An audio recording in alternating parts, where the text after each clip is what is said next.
Update. Would I be the a-hole if I go on a trip that my cousin organized on the same day of my father's wedding with a woman he started dating 2 weeks later of my mother's death? Original post. My 18 female father is going to marry his girlfriend next week, a day before my cousin's 21 female birthday. My mother died 4 years ago, and almost 2 weeks later, my father was dating that woman. I was grieving, and I had to tolerate a total stranger in the house. My father told me that he met that woman at work. The doubt that she has always been my father's mistress is always in my head, but I don't know. I don't like her anyways. My cousin organized a trip to the beach which will last a week. It was given to her by my aunt and uncle because she won a scholarship overseas in a college. My aunt and uncle won't go to the wedding. Some of my other cousins won't go to the wedding to go to the trip too. My cousin arranged the trip entirely on purpose to ruin my father's wedding since my mother was her godmother. My father was mad at her, but my cousin told him she's not going to cancel her trip for a second wedding. Or in her literal words by text, I'm much more interested in seeing the grass grow than in your wedding. Today my father found out that I will be going to the trip too, and he's totally mad at me. He even cried telling me that everyone is punishing him for finding love. I asked him if my mother was the love of his life. They always used to say those kinds of things, and he kept crying saying that I don't understand because I'm too young. He says that every time I try to talk about something serious with him, even when I want to talk about politics or important things, it's his way of shutting me up. He says he just finally found love, his words. He said his girlfriend is the real love of his life. Good for him, I guess. My mother always said he was the love of her life until the last day, and because of his words, my mother was never the love of his life. I think I feel sad to think about how my mother would feel if she hears my father say that he finally found real love, when in my mother's eyes and words, he was her soulmate. Can you really find the love of your life in 2 weeks? I understand that grief is different for everyone, but who grieves spending Christmas with your new girlfriend and not with your daughter who lost her mother? He neglected me since that day even if I was a teen. Everything was always about how he feels and wants. I told him that I will go on the trip and I don't want to attend his wedding, and he kept crying. My paternal grandmother called me to pray and tell me that I'm being unfair to my father who just found love again. But I just don't want to go or be near him. I stopped being close to my dad long time ago, that my perception of what a father figure is has been almost totally erased from my mind. Edit. My parents didn't have an open marriage or anything like that. My mother always made it clear that she would divorce if she thought the marriage was bad or getting weird. I'm sure that in her eyes, she had a healthy and normal marriage. We were all shocked with the fact that my father introduced his girlfriend when we were all grieving. It's something no one understands to this day. My mother died really quickly from a virus/bacteria. She died within a month and a few days, and no one expected her to die. Not even my mother expected her health to get like this. She believed to the last day that she would live. The person who took the most care of her in the hospital was my grandmother. Now for the top comments before reading the update. Not the a-hole. Do what you want. If you don't respect the relationship, why would you want to go anyways? Besides, I get the feeling this woman was involved with your dad before your mom passed. Because who the heck moves someone in 2 weeks after their wife dies? A cheater, that's who. He's just mad that everyone sees through his BS. I wouldn't go either. She didn't move into the house instantly, but she went every day and stayed overnight. It was really uncomfortable. I always suspected that she was my father's mistress, but I never asked, because my father would deny it anyway. Trust your gut. You're probably right about her being the mistress. Unfortunately, I'm sorry for your loss, OP. Be with your family and let your dad sulk. He brought this upon himself. Gosh, he abandoned you when you were 14 years old to spend Christmas with his new girlfriend? Right after you lost your mother, and mind you, his wife? Not the a-hole, but he sure is. When Christmas came, he decided to go on a trip with his girlfriend without even inviting me, because I never liked Christmas anyways. I spent that Christmas with my mother's family. Wow, I don't know your father, but I hate him. You're not the a-hole. Go enjoy your trip. Not the a-hole. Who leaves their grieving child alone on Christmas? Then he wants to cry about love? He can kick rocks with his love. Now for the update. Thanks to the comments, that day I decided to talk with my father and ask him if he cheated on my mother. I got really anxious and just needed to know the truth because it was something that made me feel really nervous. After insisting in hearing him cry, he confessed to me that he had been talking and going to places with his girlfriend/friend for a while my mother was still alive and even before she got sick. My mother didn't know that my father had that kind of relationship, and it was all behind her back. He showed me some things his girlfriend shared in her IG at that time. She knew he was married. When my mother died, his girlfriend, at the time friend, approached him to comfort him. He didn't say exactly when, but I guess that obviously it was between those 2 weeks. I want to think it wasn't the day my mom passed away, because it was unexpected and we were all too busy. My father told me that it was the first time they had physical contact, but he always felt guilty about his friendship with that woman. I'm not very familiar with the subject, but I think it's what people call emotional cheating. I only know that he kept it a secret because he knew he was doing something bad. I asked him if he and my mother were having marital problems, and he said no, not at all. According to my father, his friendship with his girlfriend was something he planned to keep as a secret forever when my mother was alive and healthy. Father told me that he thought he loved my mother until he kissed his girlfriend and decided that we only live once. So that's why he took her home just 2 weeks after my mom died and did everything he wanted with her. My father's logic was that his job gave him a week of mourning. So according to him, 2 weeks was enough mourning for me. I told him that while he fulfilled his fantasies, I was alone in our home. And he kept saying the same things like, "OP, you were almost 15 years old. You were already a woman. At your age, I was already working, blah, blah, blah." I don't think I'll ever get to that level of maturity to understand his mind. I asked him that if he thought about cutting off contact with his girlfriend if my mother found out, and he said something like, "No, I wouldn't cut contact with her. It was just an innocent secret, and your mother never found out." I told him my mother would cut off his balls if he heard him say that, and he started crying again. But anyway, all of this doesn't change anything. The result is still the same. A father who neglected his daughter. I said a lot of things to him. I've been going to the psychologist for years, so I know how to manage my feelings. But at that moment, I told him everything I've been keeping to myself and he cried again. Isn't that weird? Cry when you're the one who screwed up? I only feel bad for my mother and myself. And for now, I warned him that I am going to rent the house to make money and cut off contact with him when he leaves the house with his girlfriend. He didn't complain about that, because at least he always agreed that the house is mine. I'm not going to leave him homeless or anything like that. I'm not going to his wedding. I'm not going to invite him to my wedding in the future either. I don't care if my future kids doesn't have a grandparent or anything like that. I think years ago I lost both parents, but luckily I have my family. I see myself as a person who had to mature quickly. My mother left me in charge of my father, but my father maybe decided to bury his paternal instinct next to my mother. Or maybe he never had one. He was always a regular father, so I don't care if I don't see him again. I don't feel anything for my father's girlfriend, but I just don't like her. Because I would never date a man who neglected his daughter, and she's going to marry a man like that. Anyways, we never argued and I don't hate her at all. I hope she's my father's final real love. There are people who commented saying that I was making my father look bad on purpose and that I was probably a brat who has a bad behavior, just because I'm a teen and my mother died. I don't understand what kind of education those people had, but being a teenager doesn't mean that we let ourselves be carried away by our feelings.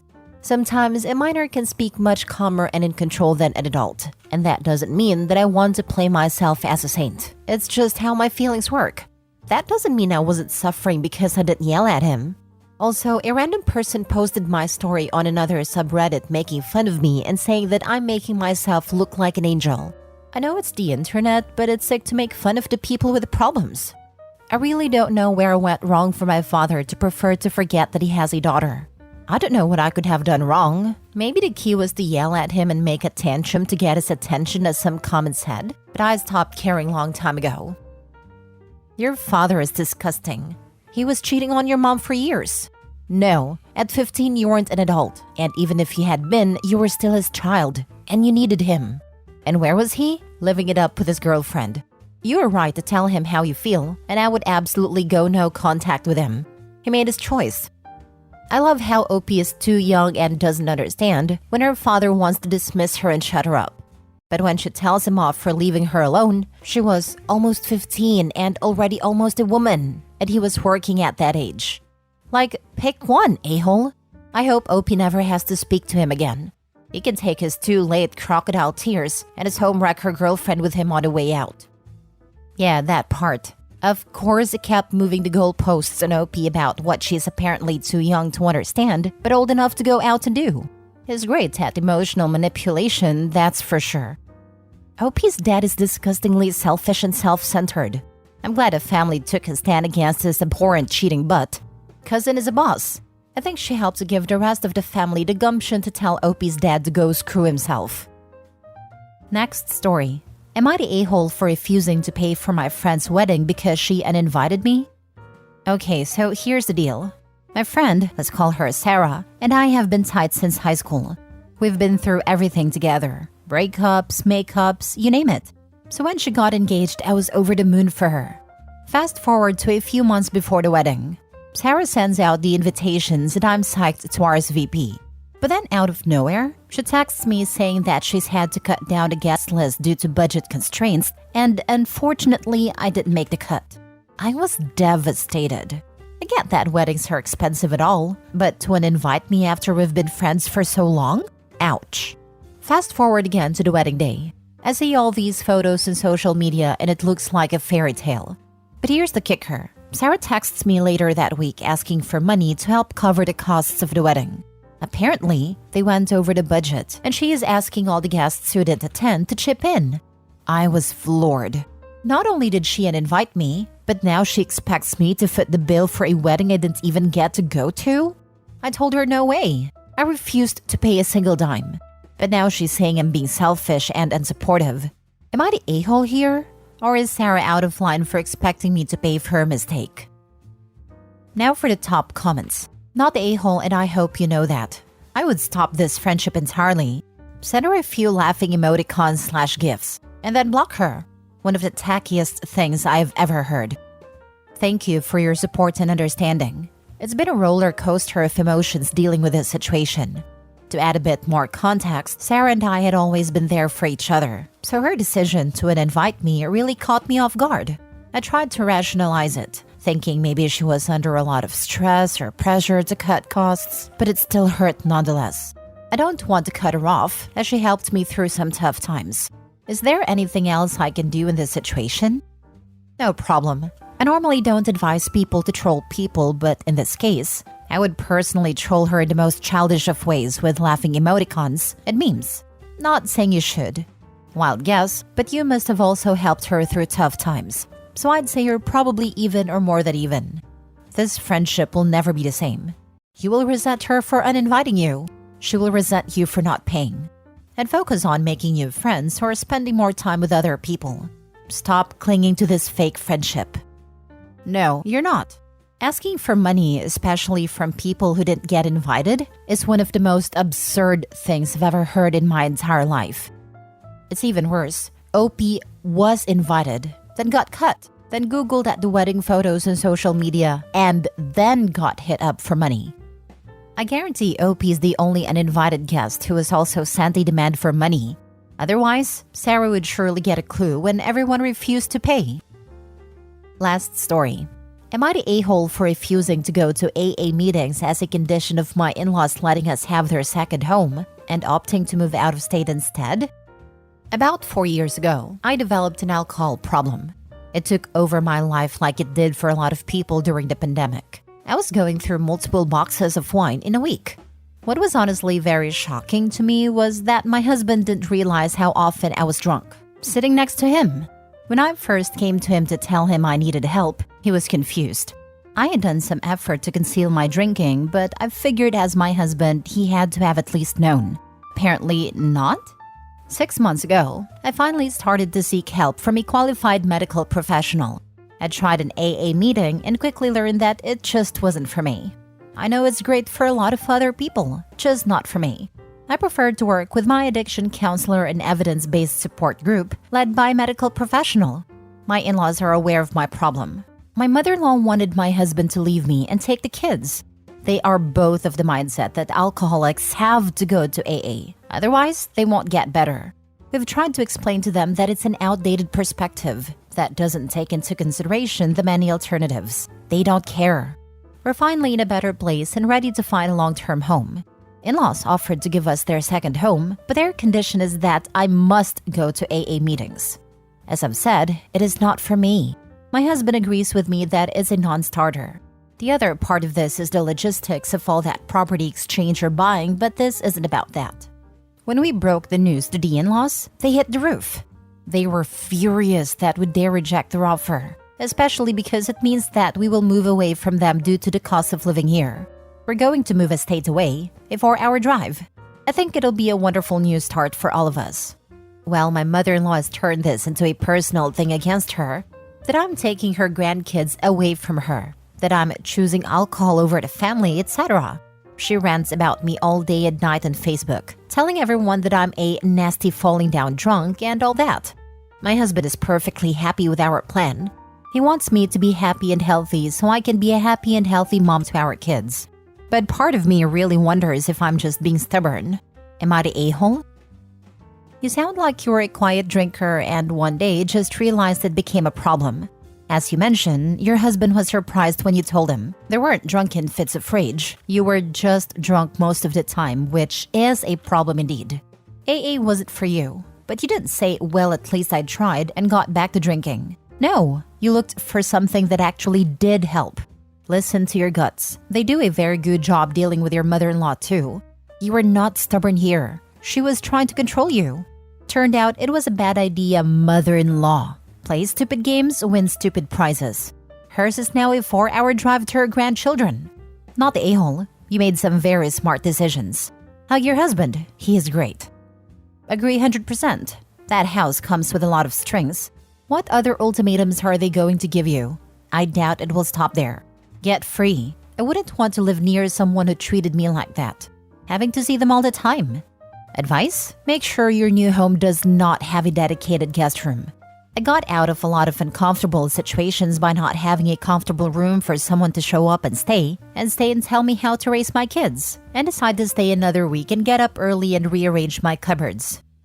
Not the a-hole. Honestly, I'd never accept something like this with conditions, even if the conditions were reasonable, because they very well may be subject to change. Who knows if you have to go to AA will become other demands. Do what's best for you and your family.